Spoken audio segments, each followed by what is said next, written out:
2 novembre, Matthieu chapitre 5, chapitre 6, chapitre 7, chapitre 8.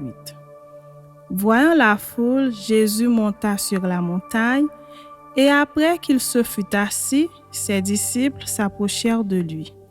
Puis, ayant ouvert la bouche, il les enseigna et dit : Heureux les pauvres en esprit, car le royaume des cieux est à eux. Heureux les affligés, car ils seront consolés. Heureux les débonnaires, car ils hériteront la terre. Heureux ceux qui ont faim et soif de la justice, car ils seront rassasiés. Heureux les miséricordieux, car ils obtiendront miséricorde. Heureux ceux qui ont le cœur pur, car ils verront Dieu. Heureux ceux qui procurent la paix, car ils seront appelés fils de Dieu. Heureux ceux qui sont persécutés pour la justice, car le royaume des cieux est à eux. Heureux serez-vous lorsqu'on vous outragera, qu'on vous persécutera et qu'on dira faussement de vous toutes sortes de mal à cause de moi. Réjouissez-vous et soyez dans l'allégresse, parce que votre récompense sera grande dans les cieux, car c'est ainsi qu'on a persécuté les prophètes qui ont été avant vous. Vous êtes le sel de la terre, mais si le sel perd sa saveur, avec quoi la lui rendra-t-on ? Il ne sert plus qu'à être jeté dehors et foulé aux pieds par les hommes. Vous êtes la lumière du monde. Une ville située sur une montagne ne peut être cachée. Et l'on n'allume pas une lampe pour la mettre sous le boisseau, mais on la met sur le chandelier et elle éclaire tous ceux qui sont dans la maison. Que votre lumière luise ainsi devant les hommes, afin qu'ils voient vos bonnes œuvres et qu'ils glorifient votre Père qui est dans les cieux. Ne croyez pas que je sois venu pour abolir la loi ou les prophètes. Je suis venu non pour abolir, mais pour accomplir. Car je vous le dis en vérité, tant que le ciel et la terre ne passeront point, il ne disparaîtra pas de la loi un seul iota ou un seul trait de lettre, jusqu'à ce que tout soit arrivé. Celui donc qui supprimera l'un de ces plus petits commandements et qui enseignera aux hommes à faire de même sera appelé le plus petit dans le royaume des cieux. Mais celui qui les observera et qui enseignera à les observer, celui-là sera appelé grand dans le royaume des cieux. Car je vous le dis, si votre justice ne surpasse celle des scribes et des pharisiens, vous n'entrerez point dans le royaume des cieux. Vous avez entendu qu'il a été dit aux anciens, tu ne tueras point. Celui qui tuera mérite d'être puni par les juges. Mais moi, je vous dis que quiconque se met en colère contre son frère mérite d'être puni par les juges. Que celui qui dira à son frère « Raka » mérite d'être puni par le Sanhédrin. Et que celui qui lui dira « Insensé » mérite d'être puni par le feu de la géhenne. Si donc tu présentes ton offrande à l'autel et que là tu te souviennes que ton frère a quelque chose contre toi, laisse là ton offrande devant l'autel et va d'abord te réconcilier avec ton frère, puis viens présenter ton offrande. Accorde-toi promptement avec ton adversaire pendant que tu es en chemin avec lui, de peur qu'il ne te livre au juge, que le juge ne te livre à l'officier de justice et que tu ne sois mis en prison. Je te le dis en vérité, tu ne sortiras pas de là que tu n'aies payé le dernier cadran. Vous avez appris qu'il a été dit, tu ne commettras point d'adultère. Mais moi, je vous dis que quiconque regarde une femme pour la convoiter a déjà commis un adultère avec elle dans son cœur. Si ton œil droit est pour toi une occasion de chute, arrache-le et jette-le loin de toi. Car il est avantageux pour toi qu'un seul de tes membres périsse et que ton corps entier ne soit pas jeté dans la géhenne. Et si ta main droite est pour toi une occasion de chute, coupe-la et jette-la loin de toi, car il est avantageux pour toi qu'un seul de tes membres périsse et que ton corps entier n'aille pas dans la géhenne. Il a été dit que celui qui répudie sa femme lui donne une lettre de divorce. Mais moi, je vous dis que celui qui répudie sa femme, sauf pour cause d'infidélité, l'expose à devenir adultère et que celui qui épouse une femme répudiée commet un adultère. Vous avez encore appris qu'il a été dit aux anciens, « Tu ne te parjureras point, mais tu t'acquitteras envers le Seigneur de ce que tu as déclaré par serment. » Mais moi, je vous dis de ne pas jurer aucunement, ni par le ciel, parce que c'est le trône de Dieu, ni par la terre, parce que c'est son marchepied, ni par Jérusalem, parce que c'est la ville du grand roi. Ne jure pas non plus par ta tête, car tu ne peux rendre blanc ou noir un seul cheveu. Que votre parole soit oui, oui, non, non. Ce qu'on y ajoute vient du malin. Vous avez appris qu'il a été dit « œil pour œil et dent pour dent », mais moi, je vous dis de ne pas résister aux méchants. Si quelqu'un te frappe sur la joue droite, présente-lui aussi l'autre. Si quelqu'un veut plaider contre toi et prendre ta tunique, laisse-lui encore ton manteau. Si quelqu'un te force à faire 1 000, fais-en 2 avec lui. Donne à celui qui te demande et ne te détourne pas de celui qui veut emprunter de toi. Vous avez appris qu'il a été dit, tu aimeras ton prochain et tu haïras ton ennemi. Mais moi, je vous dis, aimez vos ennemis, bénissez ceux qui vous maudissent, faites du bien à ceux qui vous haïssent et priez pour ceux qui vous maltraitent et qui vous persécutent, afin que vous soyez fils de votre Père qui est dans les cieux, car il fait lever son soleil sur les méchants et sur les bons, et il fait pleuvoir sur les justes et sur les injustes. Si vous aimez ceux qui vous aiment, quelle récompense méritez-vous?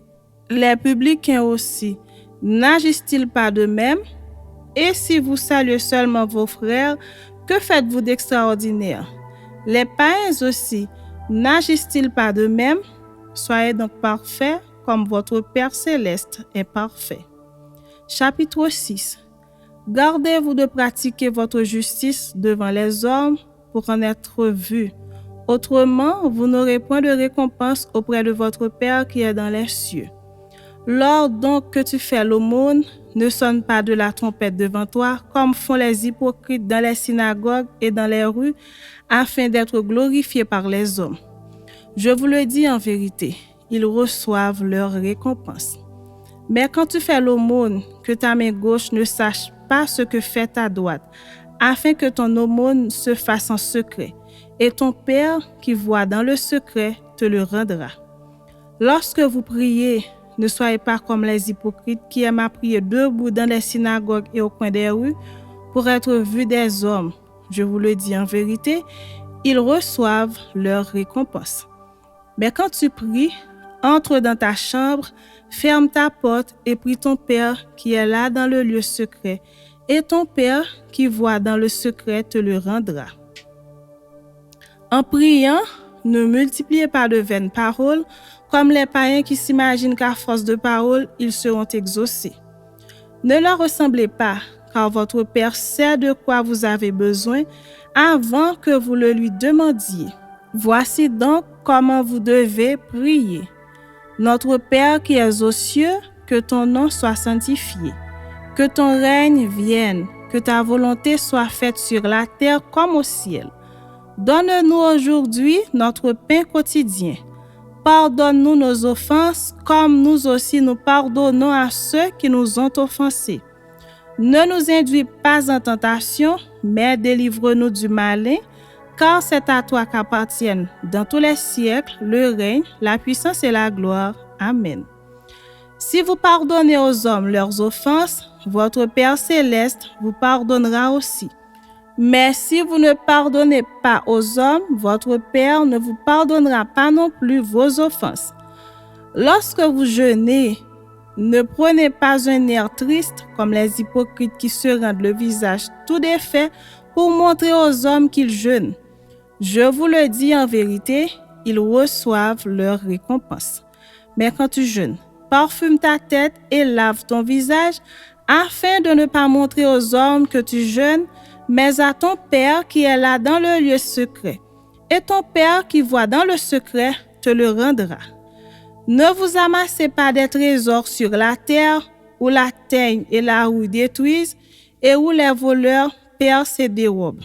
Mais amassez-vous des trésors dans le ciel, où la teigne et la rouille ne détruisent point, et où les voleurs ne percent ni ne dérobent. Car là où est ton trésor, là aussi sera ton cœur.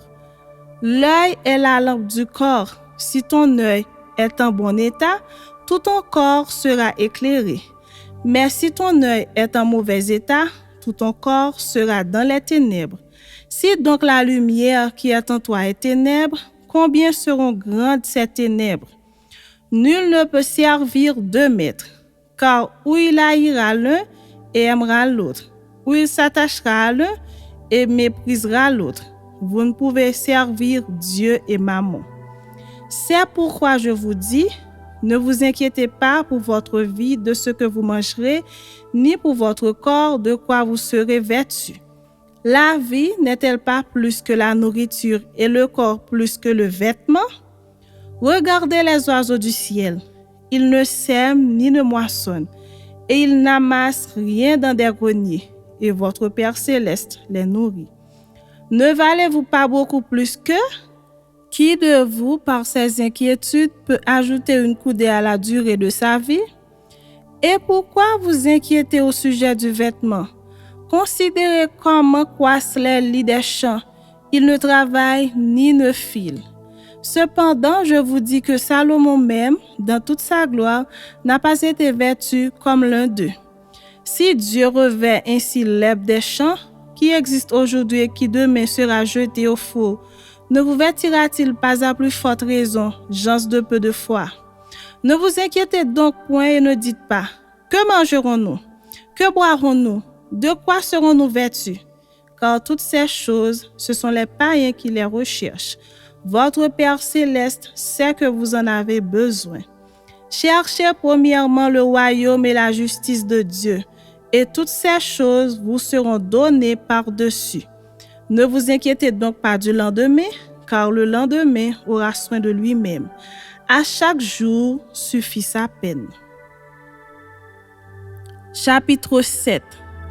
Ne jugez point, afin que vous ne soyez point jugés, car on vous jugera du jugement dont vous jugez, et l'on vous mesurera avec la mesure dont vous mesurez. Pourquoi vois-tu la paille qui est dans l'œil de ton frère et n'aperçois-tu pas la poutre qui est dans ton œil? Ou comment peux-tu dire à ton frère, laisse-moi ôter une paille de ton œil, toi qui as une poutre dans le tien? Hypocrite, ôte premièrement la poutre de ton œil, et alors tu verras comment ôter la paille de l'œil de ton frère. Ne donnez pas les choses saintes aux chiens, et ne jetez pas vos perles devant les pourceaux, de peur qu'ils ne les foulent aux pieds, ne se retournent et ne vous déchirent. Demandez, et l'on vous donnera, cherchez, et vous trouverez, frappez, et l'on vous ouvrira. Car quiconque demande reçoit, celui qui cherche trouve, et l'on ouvre à celui qui frappe. Lequel de vous donnera une pierre à son fils s'il lui demande du pain? Ou s'il demande un poisson, lui donnera-t-il un serpent? Si donc, méchants comme vous l'êtes, vous savez donner de bonnes choses à vos enfants, à combien plus forte raison votre Père qui est dans les cieux donnera-t-il de bonnes choses à ceux qui les lui demandent? Tout ce que vous voulez que les hommes fassent pour vous, faites-le de même pour eux, car c'est la loi et les prophètes. Entrez par la porte étroite, car large est la porte, spacieux est le chemin qui mène à la perdition, et il y en a beaucoup qui entrent par là. Mais étroite est la porte, resserré le chemin qui mène à la vie, et il y en a peu qui les trouvent. Gardez-vous des faux prophètes, ils viennent à vous en vêtements de brebis, mais au-dedans ce sont des loups ravisseurs. Vous les reconnaîtrez à leurs fruits. Cueille-t-on des raisins sur des épines ou des figues sur des charbons? Tout bon arbre porte de bons fruits, mais le mauvais arbre porte de mauvais fruits. Un bon arbre ne peut porter de mauvais fruits, ni un mauvais arbre porter de bons fruits. Tout arbre qui ne porte pas de bons fruits est coupé et jeté au feu. C'est donc à leurs fruits que vous les reconnaîtrez. Ceux qui me disent « Seigneur, Seigneur » n'entreront pas tous dans le royaume des cieux, mais celui-là seul qui fait la volonté de mon Père qui est dans les cieux.